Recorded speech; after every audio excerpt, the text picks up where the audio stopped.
The movie begins during the COVID-19 outbreak. Daniel, a lonely man, wants to find love but is always rejected. This makes him angry, and he starts doing terrible things. He spends his time alone in his apartment, watching TV, cooking, and driving his van.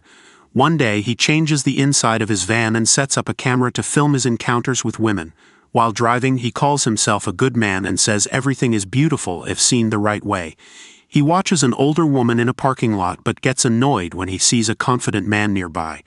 Later, he tries to help a woman with her groceries but she refuses and quickly leaves. This frustrates him, and he blames women for rejecting him. Daniel then buys duct tape, chains, and a shovel.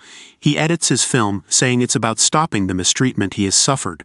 His mother, Jeanette, calls to check on him and asks if he is taking his medication.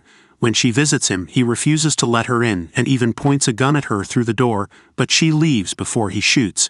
Daniel continues working on his van, adding a bed and imagining having a woman there. That night, he digs a fire pit and sits with his gun, thinking about how much he hates women, believing they only want rich and handsome men. The next morning, Daniel practices aiming his gun at an imaginary target, hurling curses as he does so. Later that day, he returns to the parking lot where he sees a man loading groceries into his car, which annoys him. However, his frustration fades when he spots a woman, and he begins to fantasize about her. He follows her home, muttering about his wicked plans when the opportunity arises. But when her husband appears, Daniel grows displeased, convinced that he could make her happier than her spouse. Frustrated by the failed encounter, he angrily drives home. The following day, he watches a family exit a store, showing interest in the wife but resenting her husband. Suddenly, he notices Madison Richards, a woman in a floral dress, helping her younger brother into a car. Enchanted by her, he follows her home, calmly and methodically filming her every movement. He lingers outside her house with unwavering patience, determined to learn more about her. Ultimately, he decides to stay overnight for a chance to see her again. The next day, he becomes distressed when he finds her car missing from the garage. He waits until midnight, and when she finally returns, he immediately gets out of his van and attacks her from behind. He shoves her inside, restrains her with chains, and covers her mouth with duct tape to muffle her screams. Daniel drives back to the secluded area where he previously spent the night. Despite Madison's pitiful state, he continues filming her, finding satisfaction in her suffering. Before going to sleep, he tries to initiate a conversation, but Madison, gripped by fear, faces away from him. He reassures her that he means no harm and expresses excitement about spending time together. The next morning, Daniel prepares breakfast and offers her a plate. When he removes the tape from her mouth, she screams for help, sending him into a panic. He slams the van's door in frustration and walks away. Later, when Madison calms down, Daniel apologizes for his reaction, claiming he struggles to control his emotions. He insists that he can never change who he is. The following morning, Madison, still chained, is forced to relieve herself outside the van. Though Daniel claims he isn't looking, he occasionally peeks at her. With her movement restricted, he helps her put her undergarments back on. From time to time, he caresses her against her will, calling her the most beautiful woman in the world, yet his face remains emotionless. That night, he sits by the fire pit, coercing Madison to join him as he cooks. He confesses that he has found his soulmate in her, and is certain she will care for him soon. The next day, after showering outside the van, Daniel forces Madison to bathe as well. He dries her off but loses control at the sight of her bare body assaulting her. Madison fights back, but her limited strength and movement make resistance futile. Eventually, she breaks down in tears. Later that night, Daniel wakes Madison and urges her to sit with him by the fire pit. He reveals his troubled past, an absent father and an alcoholic mother, leaving him feeling perpetually alone. Madison listens with sympathy, shedding a tear as she hears of his struggles and deep longing for connection. As dawn approaches, Madison finally speaks, opening up about her own troubled relationship with her father who abandoned their family. She explains that she stepped up to care for her mother, and insists that she is not ready to die, as she has yet to truly live her life. That night, as Madison warms herself by the fire pit, Daniel suddenly carries her inside the van and assaults her again. Afterward, as she falls into a deep sleep, he watches her, convinced that if they had met under different circumstances, she would have ignored him. The next day, Daniel returns home and installs a hook on his bedroom wall.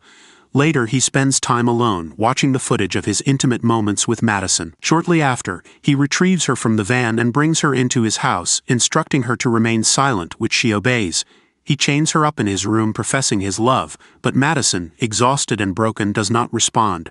That night, as Daniel sleeps soundly, Madison awakens and quietly rises from the bed. Sensing her movement, he curiously asks where she is going. To avoid angering him, she gently explains that she needs to use the bathroom. Daniel, unwilling to grant her privacy, insists on accompanying her. Afterward, he joins her in the shower and hugs her from behind. To his surprise, Madison turns around and embraces him back, an act that fills him with delight. Shortly after, Daniel focuses the camera on Madison while she sits on the bed, demanding that they start over.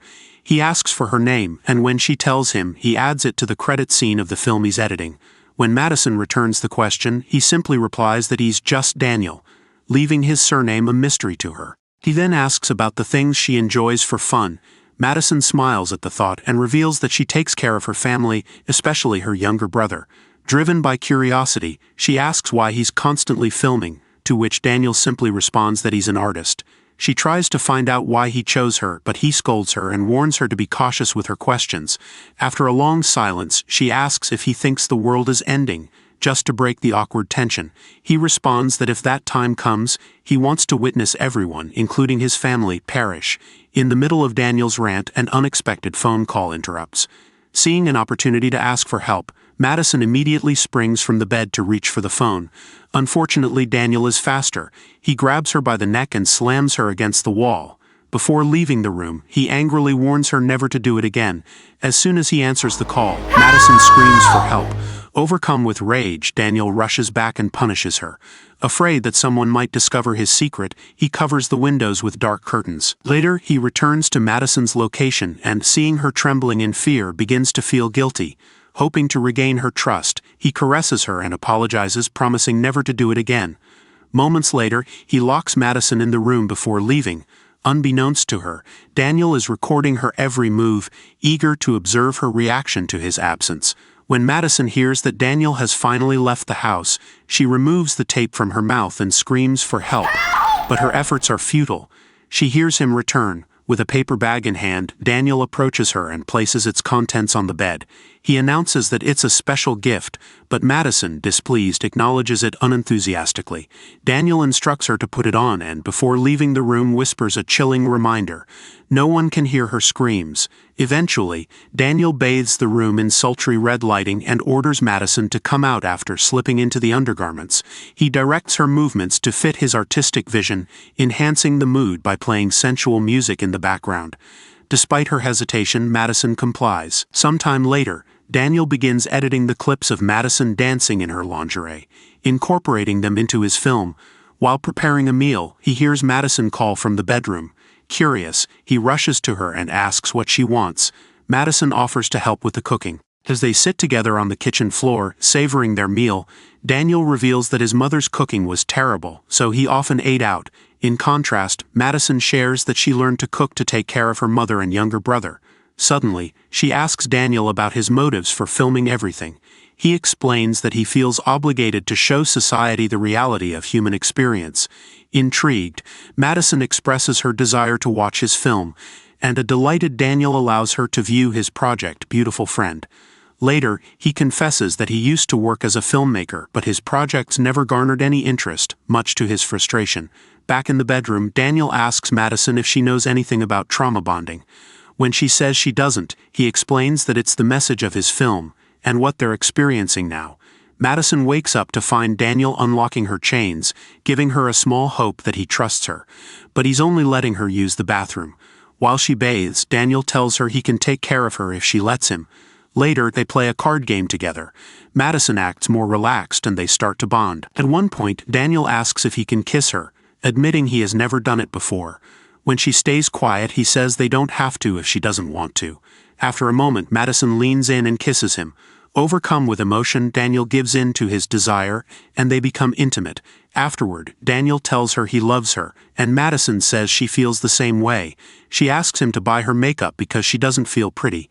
Daniel tells her she is perfect but later decides to buy it for her, making her happy. The next morning, before leaving for the store, Daniel chains Madison up again and kisses her like a loving boyfriend. The moment he leaves, Madison wipes her mouth and desperately tries to break free, unaware that Daniel has set up a camera to watch her. On the road, Daniel believes he has finally found the woman meant for him.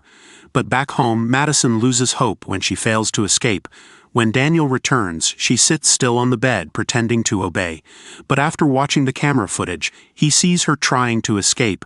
Furious, he films her misery, telling her that everything was meant to be and that she belongs with him. With a cold tone, he asks if she understands. Feeling defeated, Madison weakly nods. Soon after, Daniel's mother, Jeanette, knocks on the door.